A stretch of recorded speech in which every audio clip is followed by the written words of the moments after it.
My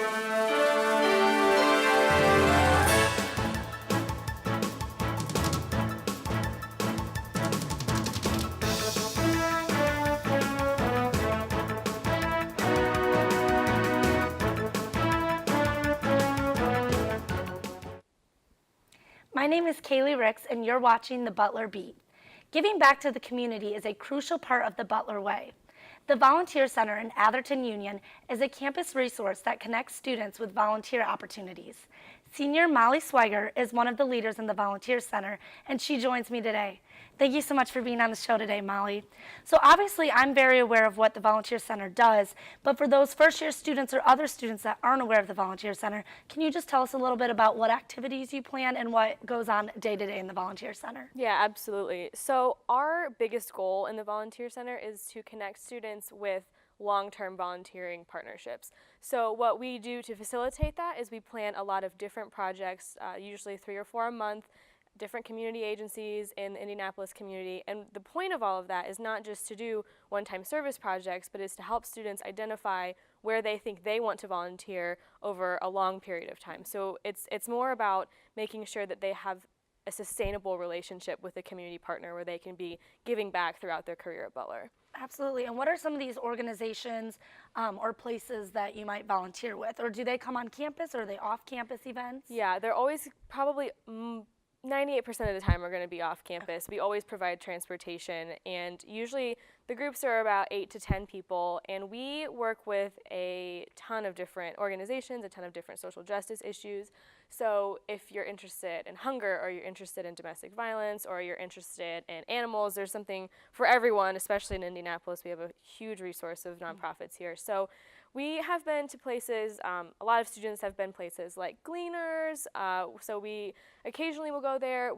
Last month we went to Growing Places Indy, and that is a nonprofit that is focused on bringing urban agriculture to Indianapolis, so that's more about local food and sustainable eating. We've also worked with animal shelters, and we've worked with neighborhood groups where they're helping people in the neighborhood just fix up their house, things like that. So we also, last spring, we had a big neighborhood cleanup, and that involved going around and picking up trash in the alleys and just doing like a Butler Tarkington, beautification project. So really, there's something for everyone. It just depends on what you're looking for. And we've started a new initiative this semester as well, where we're making a issue of the month. So this September, we're doing sustainable food and local eating, and then October is National Domestic Violence Awareness Month, so we'll be highlighting that issue in October as well. Very cool. And now, do these organizations, do they reach out to the Volunteer Center, or is that the Volunteer Center's job to kind of reach out to organizations in Indy and see if they need volunteers? Yeah, it kind of goes both ways with that. We just recently had the Pike YMCA reached out to us and said that they were having a fall festival in October and would we be interested in participating. So that's a project that we're helping sponsor in October. But a lot of times we reach out to them and we ask them, are there needs that you have? Would it be useful if we brought students to you? What can we do for you? And that's something that's really important. We can talk a little bit more about that if you like, about making sure that the volunteering that you're doing is helping the agency and that you're not throwing yourself onto an agency and saying, hey, I want to volunteer, let me help, because that might not always be the most helpful thing in a situation. Absolutely. And you said that, the Volunteer Center does plan these events. Is it the Volunteer Center as a whole, or are there certain groups of students that plan these, or how do you go about the planning process? Yeah, so the Volunteer Center has a specific position, and it's a volunteer projects coordinator, and it's her job to make sure that we have X amount of projects every month. So she'll reach out and she'll find projects for the students, and then each staff member of our office is also responsible for creating those opportunities. So if it's through our office, one of our staffers has planned it. We also advertise any service group. If they have a project coming up, we like to put that on our website. So we, as an office, it's not our policy that we plan projects for other organizations. These are supposed to be open to all Butler students, but we are more than happy to help any student who wants to plan a service project, for their Greek house, or for the honors program, or for their club. If they need help or some guidance, that's another way that the Volunteer Center serves the Butler community. That's great. And you said that you call the Volunteer Center VC, is that correct? Yes, we do. Okay, so the VC.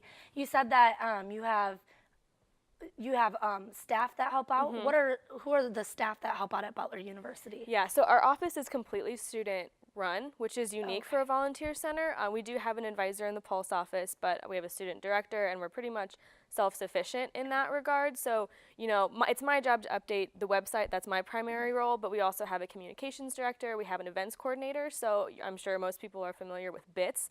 That is the events coordinator's job. And then we also have in the fall a volunteer opportunities fair. That's Pat's now. Again, events coordinator. And then we also have our student director, and we have a student liaison as well. And it's her job to reach out to community organizations, Butler community organizations. Again, if they're looking for help on how to plan a project, or if she wants to give a workshop, that's her job as well. So she's kind of our liaison between us and the students. Okay, great. And are those mostly upperclassmen that work in the volunteer center? Could you be a freshman and have a job in the volunteer center? You could. We obviously like to keep our staff as long as possible for a sustainable office environment. We have a couple sophomores, a couple juniors, and then I'm a senior. So it just kind of depends on the ebb and flow of when people are able to continue working there or not. But there's definitely no age limit. It's just being passionate about service. Okay, great. And you did say that there are different positions in the volunteer center, and you are the web developer. Is that correct? You said that that's to update the web page and stuff. What are some things that students can find on that web page? Yeah, I'm really glad you asked that. I'm obviously a really big proponent of our website. It has come so far since we kind of got it off the ground here. And it's butler.edu/volunteer, super easy to remember. So on that website, you can find our upcoming projects will be on the front page, and that will always have a link to the sign up. And then we also have another tab called Butler Community Opportunities. So that's like what I was talking about earlier. If there's a student group, for example, Bulldogs Being Bigs is advertising on there right now because they're looking for volunteers. In the past, Butler Catholic Community has advertised with us about an opportunity at a family shelter. So you can find opportunities within the Butler community. And then my favorite page that we have is the Community Opportunities page. And that's when agencies specifically reach out to us and say, hey, we're having a walk, we're having a festival, we're having a kids' night out, we're having, Girl Scouts need mentors. IPS needs mentors, and that's something where Butler students can really take agency, and they can go in and they can find out who needs volunteers. There's, who to contact, when is it happening, what's the time commitment, and that's a way that they can, if they're not looking for a one-time project and they want to get involved in a sustainable project, that's something they can do as well. We also have one of the largest nonprofit databases for Indiana, just in the state. I've been working on this for a really long time, and we have over 100 agencies listed on our website, and they're listed alphabetically, and then they're also listed by category.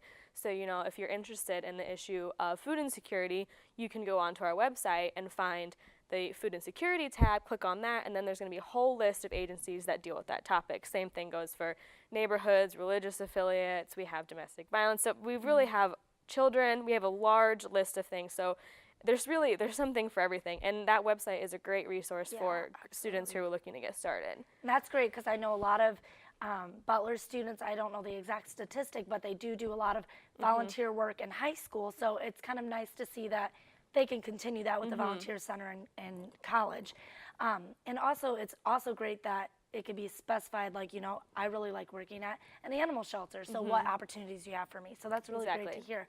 Now, some of these organizations that are through the Indianapolis community, I know you have planned days and times that you go and volunteer. So some of the events that students get information about, is transportation always provided, or some of these you have to drive yourself and it's on your own? Yeah, if the volunteer center has planned a project, if we have reached out to that community agency and said we will bring 10 volunteers, there will always be transportation provided.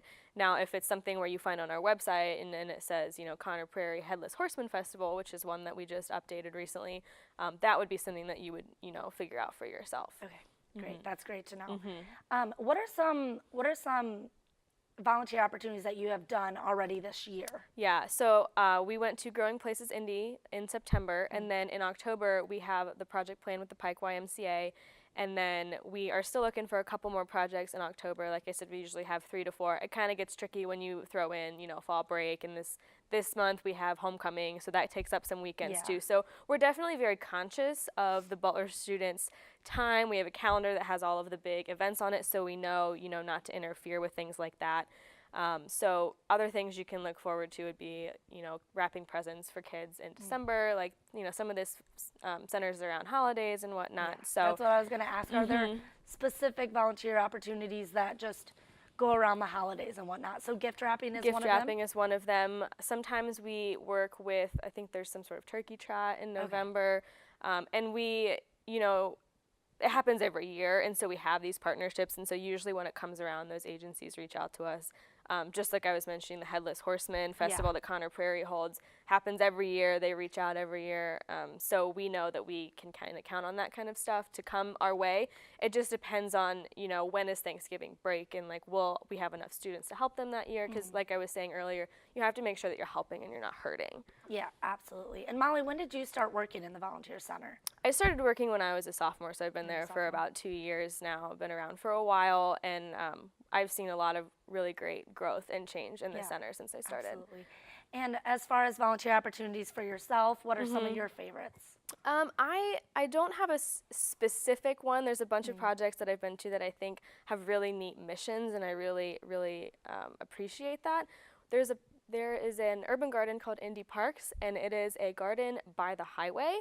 You would never know it's there, but it's all organic, healthy food, and they take it directly from the garden to the pantry where the community members can come and pick up the food. And that's something that's really important with local food and sustainable eating, is that the food in the pantry is healthy food. Yeah. So that's something that I think is, I like personally, I like Indy Parks a lot just because I think their mission is so important. Yeah, absolutely. And as far as like the urban garden that we have in Butler, is that anything to do with Volunteer Center? I do know that you said about 98% is off-campus opportunities. Yes. What are some on-campus opportunities that students can get involved with? Yeah, we were working with the garden, and so we've been trying to set up a date to work with them. So that would be an on-campus opportunity. In the past, we've stuffed race bags. So like I was saying earlier, for like a 5K turkey trot or whatnot, in the past they've come to the Riley Room, and we have had, stuffing parties for the bags for the race participants and things like that. So sometimes we're able to bring those on campus, but a lot of times the need is in the community. Yeah, and I do know in the past for Homecoming Week, they've done canned food drives and whatnot. This year they did a book drive. Was that in partnership with the Volunteer Center at all? It wasn't, because like I said earlier, we like to keep organizations kind of like making sure that they are self-sufficient in doing that. And I know one of our biggest things is at the end of the year, we always encourage students to donate food. That's one that we do run at the end of the school year. So as you're moving out, if you have, extra packs of Easy Mac or ramen or whatever, you can always donate that at the end of the school year as well. That's typically the drive that we do. Good. Molly, do you have absolutely anything that you would like to add? I would just say, if there is a student organization that is looking for a way to plan a volunteer project, I would absolutely encourage them to utilize our website. There are steps for how to make a service project. There are ways that you can do reflection. We have a lot that we can share with student organizations to make sure that your volunteer experience is the most meaningful and effective. So I would just absolutely encourage students to stop in. Everyone in our office is so friendly. Yeah. We love visitors. We're in AU 100, so it's in Atherton, right behind the Bulldog, easy to find. Our door's always open. We love visitors. So I would just tell students, don't be afraid to stop in, because we would love to get them connected. And what are the Volunteer Center hours? Or like, what times are they normally open? We're open 10 to 6 Monday through Thursday, and on Fridays we're open 10 to noon. Okay, great. Well, thank you so much for telling us a little bit about projects and whatnot. I think that's very helpful information. And that is all the time we have for today. But thank you, Molly, again, for coming to the show and talking about Butler's Volunteer Center. The center's website can be found at www.butler.edu/volunteer. So if you'd like more information on projects or getting a group, an organization involved, you can definitely do that at that website. So I'm Kaylee Ricks, and you've been watching the Butler Beat.